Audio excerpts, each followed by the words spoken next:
J'avais une fascination pour l'artiste, pour la vie de bohème, le chapeau à plumes. J'avais des projections comme ça qui étaient très idéalisées de la vie d'artiste.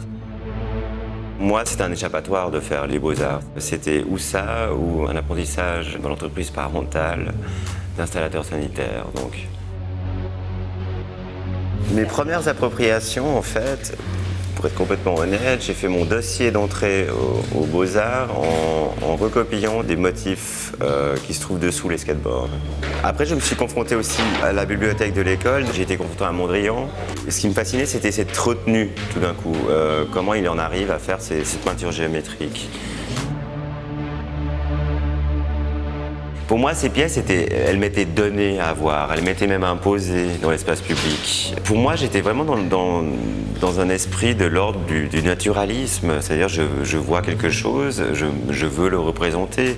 Moi, je pensais vraiment, en toute simplicité, qu'en copiant l'œuvre et en la faisant glisser dans un nouveau matériau, je me protégeais parce que c'était plus vraiment le matériau de base. J'y voyais pas cet aspect juridique, parce que je signais aussi de mon nom. Il n'y avait aucune envie de faire une falsification. Je peux comprendre la propriété terrienne, mais la propriété intellectuelle, je trouve que c'est extrêmement étrange comme notion. Toute l'histoire de l'art est une histoire d'appropriation, de référence, ironique ou sérieuse. C'est de la copie, clairement. Mais c'est aussi de la copie qui est de l'ordre de l'apprentissage. Moi, il y avait une idée aussi d'utiliser des matériaux légers et pop, et peut-être d'alléger et physiquement l'objet, et peut-être l'alléger aussi psychologiquement. Ça jouait sur cette surenchère qu'on peut retrouver maintenant dans les stations de ski.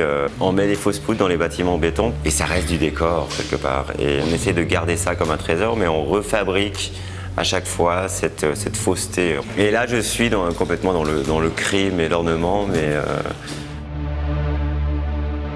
un peu comme Duchamp, moi j'ai l'impression que c'est des rencontres en fait, entre des objets, et tout d'un coup je projette mentalement cet objet dans un espace blanc, dans le white cube, tellement décrié, mais que moi j'adore, parce que pour moi c'est une page blanche où on peut tout d'un coup rendre compte de cette rencontre.